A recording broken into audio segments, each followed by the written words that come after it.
Assalamu alaikum viewers and welcome back to my channel Study Law with Bushra. So in today's video we are going to discuss the part B of chapter 5 of CRPC that deals with the topic of arrest without warrant. But before starting the discussion, I request you all to please subscribe to my channel and don't forget to press the bell icon for latest updates. Do share this video with your friends and don't forget to comment your feedback. So let's move towards the discussion. Arrest without warrant CRPC के अंदर section 54 से section 67 तक explain किया गया है, लेकिन आज की इस वीडियो में हम सेक्शन 54 से सेक्शन 60 तक डिस्कस करेंगे. So starting from section 54 that deals with when police may arrest without warrant. कब एक पुलिस ऑफिसर किसी बंदे को विदाउट वारंट अरेस्ट कर सकती है. सेक्शन 54 के अंदर हमें कुछ लिस्ट ऑफ सर्कमस्टांसेस बताई गई हैं जिनमें पुलिस ऑफिसर किसी बंदे को विदाउट वारंट अरेस्ट कर सकती है. सो एनी पुलिस ऑफिसर मे का वर्ड यूज हुआ है, मैंडेटरी नहीं है. कोई भी पुलिस ऑफिसर कर सकता है without the order from magistrate के ऑर्डर के बगैर एंड विदाउट अ वारंट और बगैर किसी वारंट के अरेस्ट कर सकती है. अब किसको अरेस्ट कर सकती है? Firstly any person who has been concerned in any cognizable offence. कोई भी ऐसा बंदा जिसने कोई कॉग्निजेबल ऑफेंस कमिट किया है और against whom a reasonable complaint has been made, या कोई भी बंदा जिसके खिलाफ पुलिस में कोई कंप्लेंट की गई है और a credible information has been received, या फिर उस बंदे से मुतालिक क्रेडिबल सोर्सेज से कोई इंफॉर्मेशन मिली है कि फलां बंदे ने कोई ऑफेंस कमिट किया है, तो तब भी. और इसके साथ ही साथ और a reasonable suspicion exist of his having been so concerned, और पुलिस वालों को ये शक है, रीजनेबल सस्पिशन है कि उसने ये ऑफेंस कमिट किया है या वो किसी ऑफेंस में इन्वॉल्व था, तो तब वो अरेस्ट कर सकती है. Secondly any person having in his possession without lawful excuse the burden of proving which excuse shall lie on such person any implement of house breaking. कोई भी ऐसा बंदा जिसकी पोजेशन में हाउस ब्रेकिंग के इम्प्लीमेंट्स हैं, कोई टूल्स हैं, घर तोड़ने के कोई आलात मौजूद हैं उस बंदे के पास, और वो इस चीज़ का रीज़नेबल आंसर नहीं दे सकता, पुलिस को कोई सेटिस्फैक्ट्री जवाब नहीं दे रहा कि उसके पास ये आलात क्या कर रहे हैं, तो ऐसी सूरत में भी पुलिस ऑफिसर विदाउट वारंट उसको अरेस्ट कर सकता है. Thirdly any person who has been proclaimed as an offender. कोई भी ऐसा बंदा जिसको इश्तिहारी मुजरिम करार दे दिया है अंडर दिस कोड, इस कोड के अंदर, और by the order of provincial government, या फिर प्रोविंशियल गवर्नमेंट ने उसको इश्तिहारी डिक्लेयर कर दिया है, तो तब भी आप उसको अरेस्ट कर सकते हो. Fourthly any person in whose possession anything is found which may reasonably suspected to be stolen property. कोई ऐसा बंदा है जिसकी पोजेशन में कोई ऐसा सामान है जो कि ये शक है कि ये स्टोलन प्रॉपर्टी है, ये चोरी का माल है, and who may reasonable be suspected of having committed an offence with reference to such thing. और किसी बंदे के ऊपर ये इल्ज़ाम है, ये शक है कि उस बंदे के पास जो ये माल है ये चोरी का है, उसने खुद चोरी की है. Fifthly any person who obstruct a police officer while in the execution of his duty. कोई बंदा पुलिस ऑफिसर के रास्ते में रुकावट डाल रहा है, उसकी ड्यूटी उसको परफॉर्म नहीं करने दे रहा. फॉर एग्जांपल अगर पुलिस ऑफिसर ने किसी बंदे को अरेस्ट करना है और वो बंदा कह रहा है कि नहीं इसको अरेस्ट ना करो ये वो, तो पुलिस ऑफिसर उसको भी बगैर किसी वारंट के अरेस्ट कर सकता है जो उसके रास्ते में रुकावट डाल रहा है. और हु हैज़ एस्केप्ड, या फिर जो बंदा भाग गया है और attempts to escape from lawful custody, या फिर पुलिस की कस्टडी से वो भागने की कोशिश कर रहा है. उसके बाद आ जाते हैं सिक्स्थली. सिक्स ग्राउंड क्या है? Any person reasonably suspected of being a deserter from the armed forces of Pakistan. कोई भी ऐसा बंदा जो पाकिस्तान की आर्म्ड फोर्सेस से भाग कर आ गया है, वो भगोड़ा है, तो फिर उसको भी आप अरेस्ट कर सकते हैं। उसके बाद सेवंथ जो सर्कमस्टांस यहाँ बताया गया है, सेवंथ सिचुएशन जो है वो ओमिटेड है। उसके बाद एट्थ की तरफ आ जाते हैं। Eighthly, any release convict committing a breach of any rule made under section 565 sub section 3। कोई ऐसा बंदा, अगर हम सेक्शन 565 सब सेक्शन 3 को देखें तो उसमें कहा गया है कि अगर किसी बंदे की रिहाई किसी स्पेशल कंडीशंस के अंडर हुई है और अगर वो उन स्पेशल कंडीशंस में से किसी एक कंडीशन को ब्रीच कर रहा है तो तब भी आप उसको बगैर वारंट के अरेस्ट कर सकते हो। उसके बाद लास्ट है ninth, any person for whose arrest a requisition has been received from another police officer।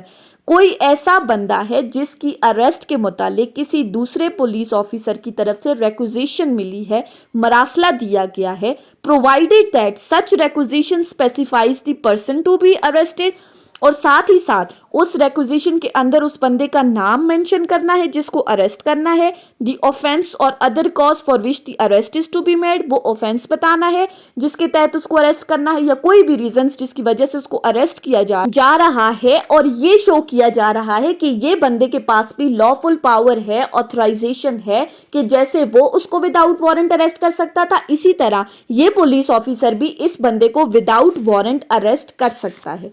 उसके बाद आ जाते हैं सेक्शन 55 के ऊपर। सेक्शन 55 बात करता है arrest of vagabonds and habitual robbers. जो वेगाबॉन्ड्स जो खाना बदोश हैं, जो एक जगह से दूसरी जगह जा रहे हैं, या फिर हैबिचुअल रॉबर्स जो आदि मुजरिम हैं, उनकी अरेस्ट के मुतालिक सेक्शन 55 बात कर रहा है। ये भी बहुत इंपॉर्टेंट सेक्शन है। Any officer in charge of police station का जो इंचार्ज है, जो SHO है, मे, यहां पर भी मे का वर्ड है, इन लाइक मैनर अरेस्ट और कॉज टू बी अरेस्टेड। वो खुद अरेस्ट कर सकता है या किसी बंदे को, अपने पुलिस ऑफिसर सबऑर्डिनेट को अरेस्ट करने के लिए कह सकता है। किन को? Number 1, any person found taking precautions to conceal his presence within the limits of such station. ऐसा बंदा जो पुलिस ऑफिसर की लिमिटेशंस के अंदर, उसकी हुदूद के अंदर अपनी शनाख्त को छुपाने की कोशिश कर रहा है, under the circumstances which affords a reason to believe that he is taking such precautions with a view to committing a cognizable offense। और सर्कमस्टांसेस ये शो कर रहे हैं, पुलिस को ये रीजन टू बिलीव है कि ये जो प्रिकॉशनरी मेजर्स अडॉप्ट कर रहा है, जो अपनी शनाख्त को छुपाने की कोशिश कर रहा है, वो इस मकसद से कर रहा है कि वो कोई कॉग्निजेबल ऑफेंस कमिट करने वाला है। Secondly, any person within the limits of such station who has no ostensible means of subsistence। पहली बात कि जो बंदा पुलिस स्टेशन की हुदूद के अंदर है, उसके पास अपनी बेसिक नेसेसिटीज को फुलफिल करने के लिए सोर्स नहीं है, पुलिस को यह समझ नहीं आ रही कि उसका गुजर बसर कैसे हो रहा है, और who can not give a satisfactory account of himself, या फिर वो इस चीज का भी सेटिस्फैक्ट्री आंसर नहीं दे सकता कि वो इस जगह पर क्या कर रहा है। फॉर एग्जाम्पल, एक कराची का बंदा है, वो भाग कर लाहौर चला गया है, और लाहौर में वो पुलिस वालों को ये सेटिस्फैक्ट्री जवाब नहीं दे पा रहा कि वो ये लाहौर में क्यों रह रहा है, किस लिए रह रहा है, तो तब भी पुलिस विदाउट वारंट अरेस्ट कर सकती है। Thirdly, any person who is by repute and habitual robber. ऐसा बंदा जो कि अपनी रेपुटेशन से ये बात शो कर रहा है कि वो एक आदी डकैत है, हाउस ब्रेकर है, घर के अंदर ताले तोड़कर घुस रहा है, और थीफ या कोई चोर है, और an habitual receiver of stolen property knowing it to be stolen, या फिर वो स्टोलन प्रॉपर्टी रिसीव करने का आदी है, उसको ये पता है कि ये जो प्रॉपर्टी है ये चोरी का माल है, लेकिन वो फिर भी अपने पास रख रहा है। और who by repute habitually commits extortion, या कोई बंदा एक्सटॉर्शन कमिट कर रहा है, लोगों से भत्ता वसूल कर रहा है, और in order to committing of extortion habitually puts or attempts to puts the person in fear of injury, या फिर लोगों से भत्ता वसूल करने के लिए उनको डरा धमका रहा है। सो सेक्शन 55 के अंडर इन पर्सन्स को भी पुलिस विदाउट वारंट अरेस्ट कर सकती है। उसके बाद आ जाते हैं सेक्शन 56 के ऊपर। सेक्शन 56 बात करता है procedure when police officer deputes subordinate to arrest without warrant, कि जब एक पुलिस ऑफिसर अपने किसी सब ऑर्डिनेट को डिप्यूट कर देता है किसी बंदे को अरेस्ट करने के लिए, तो तब क्या प्रोसीजर एडॉप्ट होगा। सो सेक्शन 56 कहता है when any officer in charge of police station का इंचार्ज एसएचओ या फिर any police officer making an investigation under chapter 14, कोई भी पुलिस ऑफिसर जो इन्वेस्टिगेट कर रहा है, जो आईओ है हमारा investigating officer, requires any officer subordinate to him to arrest without warrant, अगर वो अपने किसी सब ऑर्डिनेट अपने मातहत काम करने वाले किसी ऑफिसर को कह रहा है कि वो विदाउट वारंट किसी पर्सन को अरेस्ट करे। अब किस पर्सन को? एनी पर्सन हु में lawfully be arrested without warrant, ऐसा बंदा जिसको लॉफुली विदाउट वारंट अरेस्ट किया जा सकता है, तो he shall deliver to the officer an order in writing, तो वो एसएचओ उस सब ऑर्डिनेट को एक रिटन ऑर्डर देगा और उसके अंदर वो उस बंदे का नाम स्पेसिफाई करेगा जिसको अरेस्ट करना है। सेकेंडली उस ऑफेंस का नाम बताएगा जिसकी वजह से उसको अरेस्ट किया जा रहा है। थर्डली और other cause for which the arrest is to be made, या कोई भी ऐसी रीजन जिसके वजह से उस पर्सन को अरेस्ट करने के लिए कहा जा रहा है, तो वो एसएचओ या वो आईओ सब ऑर्डिनेट को एक रिटन ऑर्डर देगा इन तमाम स्पेसिफिकेशंस के साथ।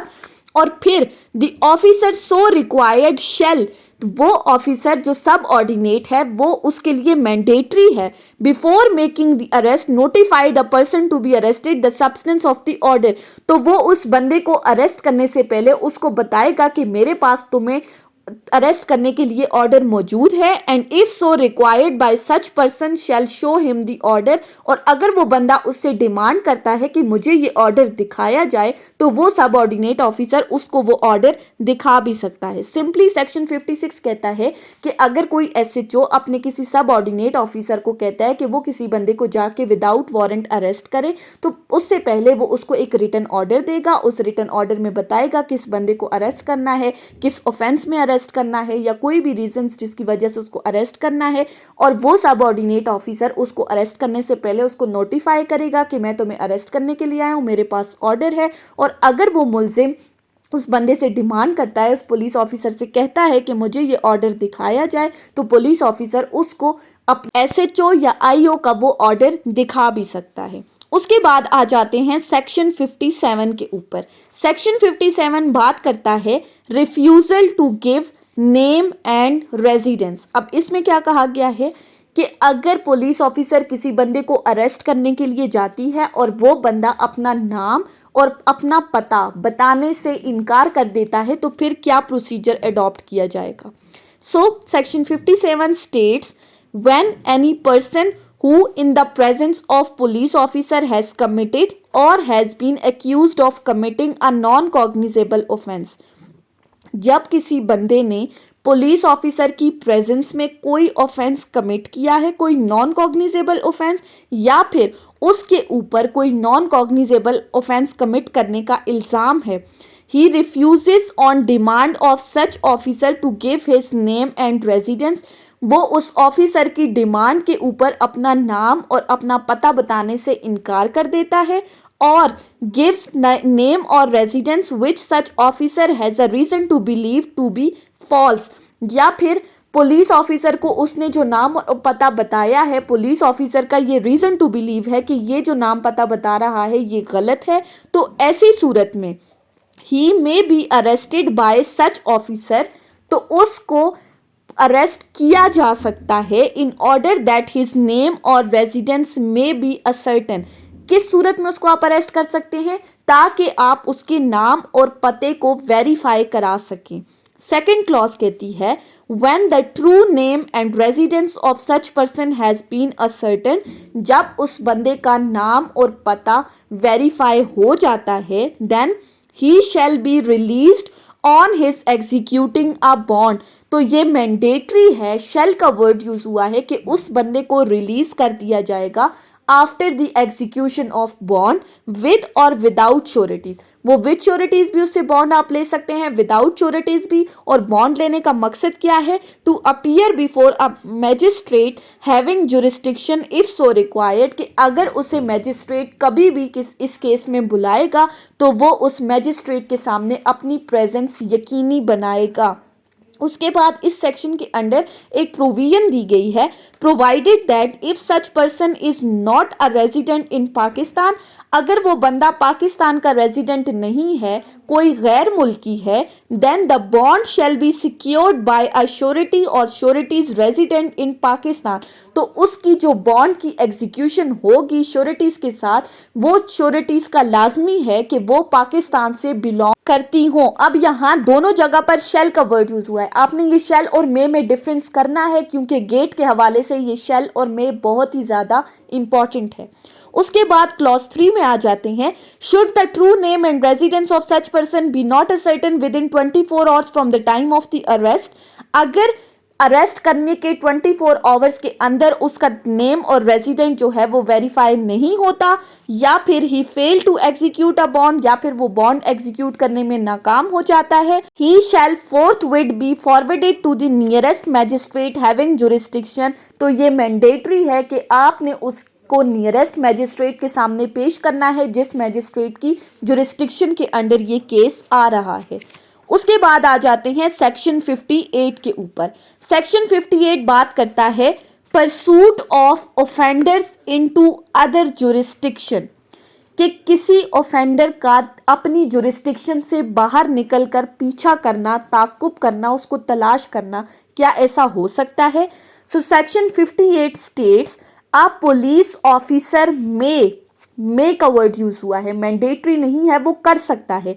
कोई भी police officer for the purpose of arresting without warrant any person, किसी बंदे को विदाउट वारंट अरेस्ट करने के लिए, whom he is authorized to arrest under this chapter, जिसको वो अरेस्ट करने के लिए ऑथराइज है, उसे ये ऑर्डर मिला है कि उसने किसी बंदे को विदाउट वारंट अरेस्ट करना है, pursue such person into any place in Pakistan, तो वो उस बंदे को अरेस्ट करने के लिए अपनी जुरिस्डिक्शन से बाहर जा सकता है। सिंपली अगर किसी पुलिस ऑफिसर को ये ऑर्डर मिला है कि उसने किसी बंदे को विदाउट वारंट अरेस्ट करना है, और अगर वो बंदा उसकी हदूद से निकल कर कहीं और चला गया है, तो ये पुलिस ऑफिसर उसका ताकुब करते हुए, उसको अरेस्ट करने के लिए उसका पीछा करते हुए पाकिस्तान में किसी भी जगह पर जाकर उस बंदे को अरेस्ट कर सकता है।